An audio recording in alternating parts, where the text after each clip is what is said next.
প্রাণী সম্পদ বিভাগ বলছে প্রয়োজনীয় মাংসের চাহিদা মেটাতে দেশেই পর্যাপ্ত রয়েছে গবাদি পশু, কিন্তু বাস্তবতা হলো সীমান্তবর্তী হাট থেকে খোদ রাজধানী পর্যন্ত হর হামেশাই মিলছে পার্শ্ববর্তী দেশের গরু। তাহলে প্রশ্ন হলো, চাহিদা যদি নাই থাকে তাহলে কেন, কিভাবে ঢুকছে এসব গরু? ক্রাইম ফাইল আজ দেখাবে সীমান্তের চোরাই পথ গলে কিভাবে ঢুকছে পাচারের গরু। কোরবানির ঈদ যতটা আনন্দের ততটাই ত্যাগের। ঈদ সামনে রেখে জমজমাট হয়ে উঠেছে রাজধানীর আশপাশে থাকা গবাদি পশুর খামার। হাটে গরু তুলতে প্রস্তুতিতে যতটা না ব্যস্ত প্রান্তিক খামারি, তার চেয়ে ঢের ব্যস্ত মৌসুমি খামারিরা। কারণ ঈদ আসলে ব্যবসার বড় অংশ যেন তাদেরই। প্রশ্ন হলো, প্রতিবার হাটে তোলা সব গরুই কি দেশে পালিত? সরকারি হিসেব বলছে এ বছর দেশে কোরবানিতে গরুর চাহিদা 1,01,00,000 আর উদ্বৃত্ত আছে আরও 22 লাখ। অনুসন্ধান বলছে পশুর হাটে আসা সব গরুই দেশের নয়, কিছু পশু পার্শ্ববর্তী দেশ থেকে সীমান্তে পাচার হয়ে আসা। ক্রাইম ফাইলের গন্তব্য পাচারের সেই সীমান্ত রুট যশোরে। পাচারকারীদের সূত্র ধরেই রাতের গভীরে যশোর সীমান্তে আঁকাবাঁকা সড়ক বদলে গ্রামীণ কাঁচা রাস্তা ধরে এগিয়ে চলা।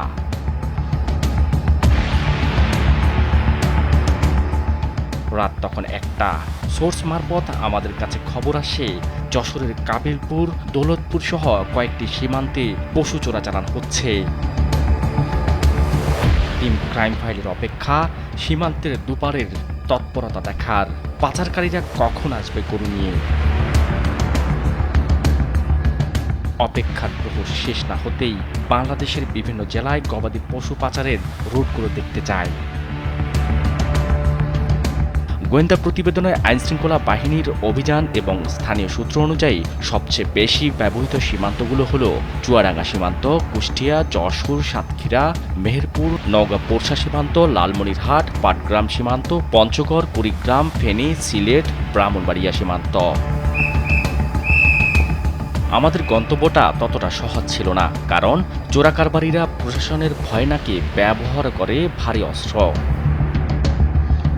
এই তো গেল বছরের 28 সেপ্টেম্বর রাতে সুনামগঞ্জে ভারতের দিক থেকে একটি গরু ভর্তির ট্রলার নিয়ে চোরাকারবারীরা প্রবেশ করলে বিজিবির টহল দল বাধা দিলে প্রায় শতাধিক চোরাকারবারী একত্রিত হয়ে তাদের ঘেরাও করে গুলি চালায়। এতে আহত হয় এক বিজিবি সদস্য।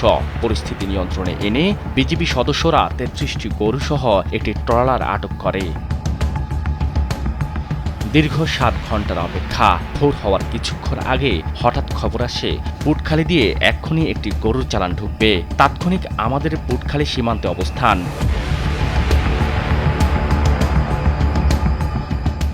টিম ক্রাইম ফাইল ভারতীয় গরুসহ চোরাকারবারীদের ক্যামেরাবন্দি করতে সক্ষম হয়। তাদের পিছু নিয়ে আমরা দেখা মেলে একটি খামারের মধ্যে গরুগুলো প্রবেশ করায় তারা। চেষ্টা করি তাদের সঙ্গে কথা বলার, পরিচয় গোপন রেখে কথা বলতে রাজি হয় চোরাকারবারীরা।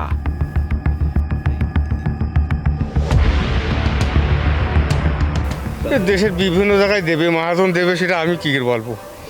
আপনার কাজ কি পর্যন্ত খালি? আমার শুধু এই 7 মাইল পর্যন্ত পৌঁছে দেওয়া কাজ। এই পারাপারের সঙ্গে যারা জড়িত তারা আবার মূল কারবারি নয়। চুক্তি অনুযায়ী বর্ডার থেকে গরু সংগ্রহ করে তাদের কাজ বর্ডারের আশপাশের এই খামারগুলো পর্যন্ত নিয়ে আসা। এই কাজের জন্য যে পারিশ্রমিক পান তাও নাকি আবার অনেক সামান্য। আসলে আমাদের জীবনে রিস্ক থাকেও, কিন্তু তারপরেও পেটের তাগিদে তো অবশ্যই করতেই হয়। আমাদের বাচ্চার তাগিদ অবশ্যই আসে, সেই জন্য আমরা কি করি। তাদের থেকে জানতে পারি গরু পাচারের আদ্যপান্ত, যেখানে প্রশাসনকেও ম্যানেজ করে গরু পাচার করে না, তারা। আমাদের সব সেট আপ দেওয়া আছে, মালিকরা সব সেট আপ দিয়ে থয়, এই পাড় ওই পাড় সব মালিকই সেট আপ দিয়ে থয়। স্থানীয়রা বলছে চোরাচালানের পুরোটা নিয়ন্ত্রণ করে প্রভাবশালী সিন্ডিকেট। প্রকাশ্যে গরু পাচার কারবার চললেও প্রভাবশালীদের ভয়ে মুখ খুলেন না কেউই। সরকারি হিসেবে দেশে বছরে গবাদি পশুর চাহিদা 2.5 কোটি। সীমান্তে ওপার থেকে পাচার হয়ে আসা পশুর তুলনামূলক সস্তা হওয়ায় লাভবান হন দেশের মাংস ব্যবসায়ীরা। তাই সীমান্ত দিয়ে অবাধে গরু পাচার হয়ে আসায় ক্ষতির মুখে পড়ছেন প্রান্তিক খামারি ও ব্যবসায়ীরা। তাদের অভিযোগ, পাচারের গরু বাজারে ঢুকলে দেশীয় গরুর দাম হঠাৎ কমে যায়, তাই বাধ্য হয়ে লোকসান গুনতে হয়। যেভাবে গরু আসতেছে শুনতেছি, এইভাবে যদি গরু আসে তাহলে দেখা যাচ্ছে আমার কোনো গরুর দাম আছে 2,20,000 30,000 টাকা দাম আছে, তো সেক্ষেত্রে দেখা যাচ্ছে আমি অর্ধেক দামে বিক্রি করতে হবে। এবার পাচারের আরেক রুট ব্রাহ্মণবাড়িয়া সীমান্তে টিম ক্রাইম ফাইল। ভারতের সাথে ব্রাহ্মণবাড়িয়ার ৭২ কিলোমিটার সীমান্ত এলাকা রয়েছে। কসবা সীমান্তে ঘেঁষা কয়েকটি খামারে গিয়ে হাতে নাতে পাওয়া যায় পার্শ্ববর্তী দেশ থেকে আসা বিশেষ রং ও আকৃতির গরু। দেশের বড় বড় গরুর হাটে এসব গরু বিক্রি হচ্ছে প্রকাশ্যেই। ব্রাহ্মণবাড়িয়ার নয়নপুর গরুর বাজারে টিম ক্রাইম ফাইলের অবস্থান। এখানে এসে দেখা মেলে প্রকাশ্যে বিক্রি হচ্ছে ভারতীয় গরু, যেগুলো সরাসরি বর্ডার থেকে নিয়ে আসা। পাচারের এসব গরু শুধু স্থানীয় পর্যায়ে নয়, দালালদের হাত ধরে চলে যাচ্ছে বিভিন্ন মৌসুমী ব্যবসায়ীদের খামারে। চোরাই গরুর দাম কম হওয়ায় দেশের বিভিন্ন স্থান থেকে খামারিরা এসে সীমান্তের হাট থেকে ট্রাক বোঝাই করে নিয়ে যায়। এই তথ্য নিয়ে টিম ক্রাইম ফাইলের এবারের যাত্রা ঢাকার পার্শ্ববর্তী কেরানীগঞ্জে।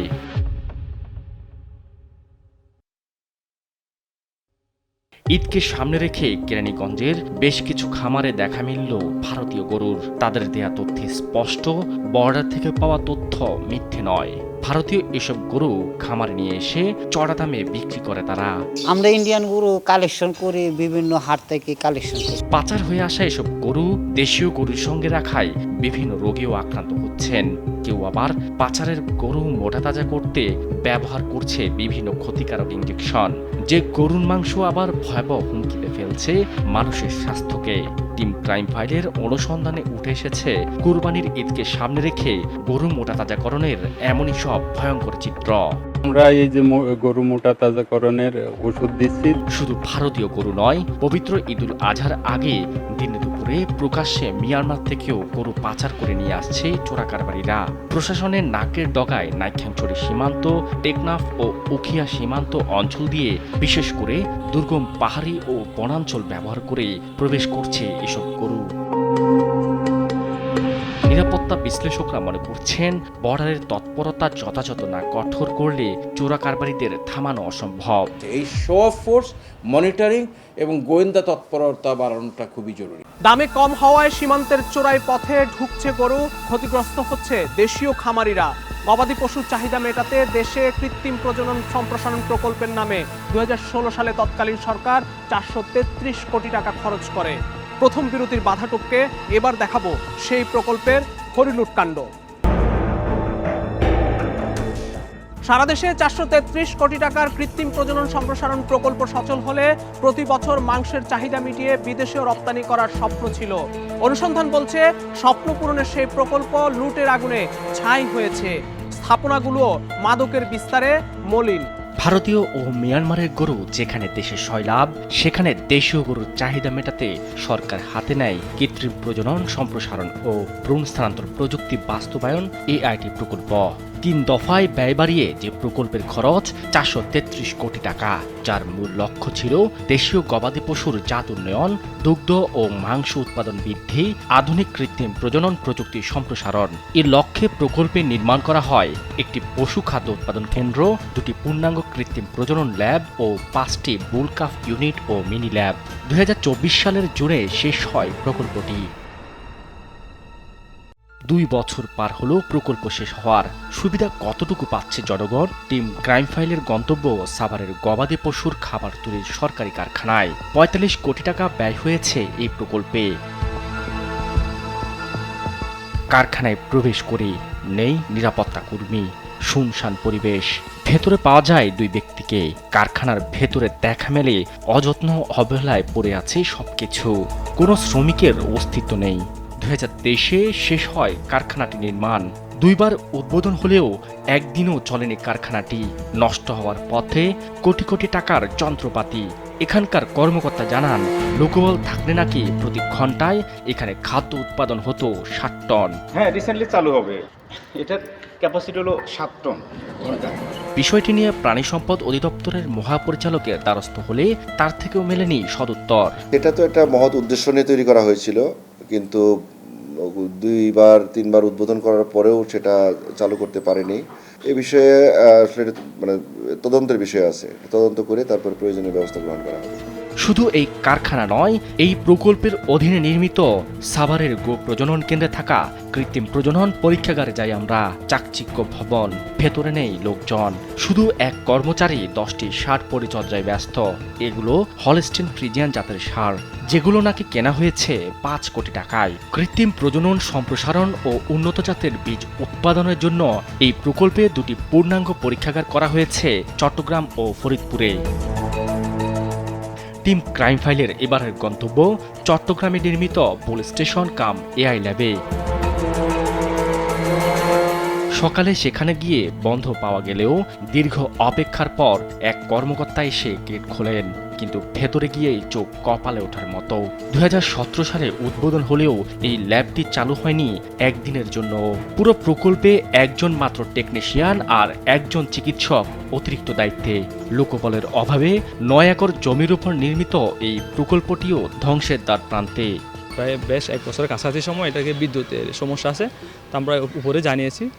ওনারা খুব দ্রুত একটা সমাধান দিয়ে আশ্বাস দিয়েছেন। আশা করি দ্রুত সময় এটা সমাধান হয়ে যাবে, বিদ্যুৎ হয়ে যাবে। এখানে নির্মিত হয়েছে 11টি শেড ও 6টি এসি শেড। শেডগুলোতে গরুর বদলে জন্মেছে ঘাস।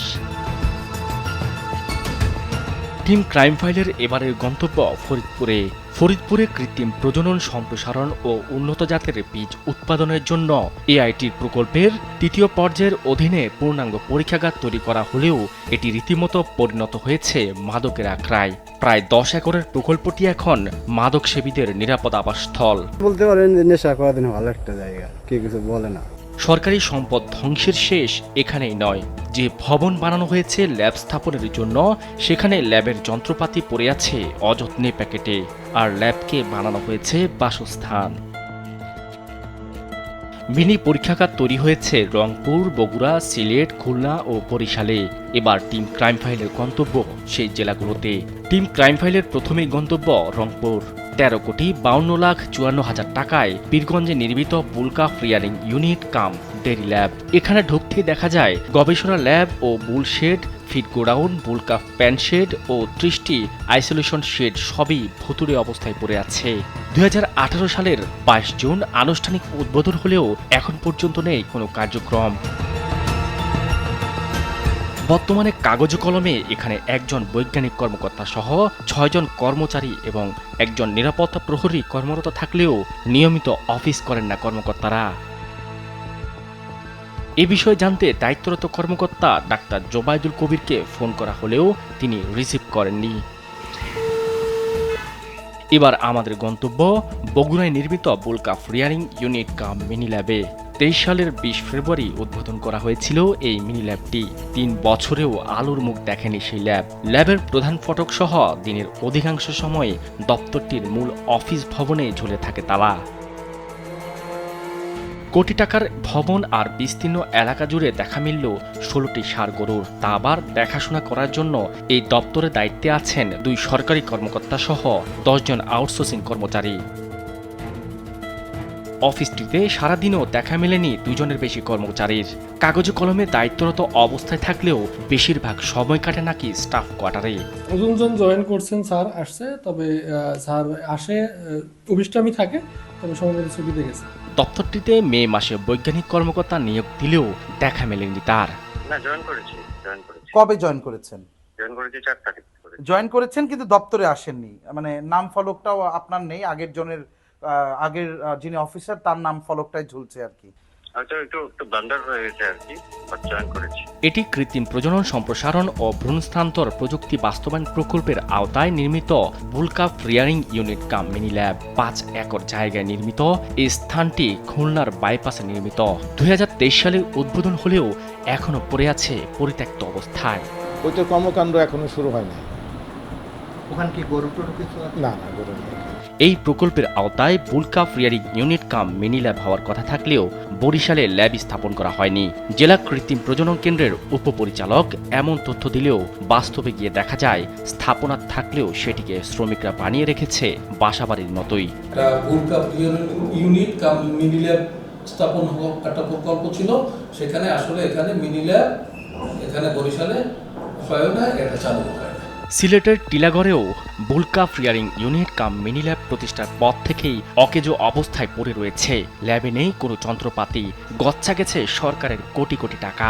সরজমিনে গিয়ে একজন ল্যাব অ্যাটেন্ডেন্ট ছাড়া বিশাল এই প্রকল্পের অফিসে দেখা মেলেনি আর কারো। গরুর প্রজনন ও খামারিদের উদ্দেশ্যে যে প্রকল্প, সেই প্রকল্পের এমন দুরবস্থায় সরকারের এত টাকা ব্যয়ে নির্মিত এই প্রকল্প কি অপচয় নাকি লুটপাট? আমরা মুখোমুখি হতে চাই প্রকল্প পরিচালকের। এই প্রকল্পের সবশেষ পরিচালক ছিলেন মোহাম্মদ জসিমউদ্দিন। তার মুখোমুখি হই আমরা, তবে নিজেকে দাবি করেন নির্দোষ। আমি আসি 2021 সালের মার্চ মাসের দিকে। তখন প্রাক্তন প্রকল্প পরিচালক, যিনি এই প্রকল্প প্রস্তুত করছেন, যিনি এই প্রকল্পের সার্বিক কর্মকাণ্ড এগিয়ে নিয়েছেন, তারপরে আমি আসি। তার কথা মতো পূর্ববর্তী প্রকল্প পরিচালক বেলাল হোসেনের সঙ্গে যোগাযোগের চেষ্টা, পরিচয় দেওয়ার সঙ্গে সঙ্গেই কথা বলতে নারাজ তিনি। প্রাণী সম্পদ অধিদপ্তরের মহাপরিচালকের আশ্বাস, অনিয়মের বিষয়ে খতিয়ে দেখার। এখানে এসেছি যদি এই ধরনের পাওয়া যায়, তাহলে সেক্ষেত্রে আমরা যদি ঘাটতি আপনারা মনে করেন, তাহলে আমরা অবশ্যই তদন্ত করে সেটা দেখব। কোনো জায়গায় ঘাটতি থাকলে দেখা হবে। অন্যদিকে টিআইবির নির্বাহী পরিচালক বলছেন, জনগণের অর্থে এমন প্রকল্প হাত নিয়ে সেটির যথাযথ ব্যবহার না করা জনগণের অর্থের অপচয়। আসলে বাস্তবে রাষ্ট্রীয় সম্পদ, জনগণের সম্পদ ব্যয় করে এর কারণে বিশাল একটা এবং খুবই উপযোগী একটা সুবিধা তৈরি করার জন্য করা হয়েছে, বিনিয়োগ করা হয়েছে, কিন্তু সেটা যদি যথাযথভাবে ব্যবহৃত না হয় তাহলে জনগণের অর্থের অপচয় হচ্ছে। প্রাণী সম্পদ বিভাগের অসাধু কর্মকর্তাদের দৌরাত্ম্য বন্ধ করা গেলে ঠেকানো যেত সীমান্তে অবৈধ গরু চোরাচালান, মাংসের সংকট দূর হতো দেশের বিপুল জনগোষ্ঠীর। তাই সতর্ক থাকুন, অনুসন্ধানী চোখ রাখুন সবখানে। মনে রাখবেন, আপনার সতর্কতা আপনার জীবন বাঁচাবে, ধ্বংস করবে দুর্নীতিবাজদের দৌরাত্ম্য। অন্যায় অনিয়মের বিরুদ্ধে আপনার পাশে থাকবে প্রাইম ফাইল।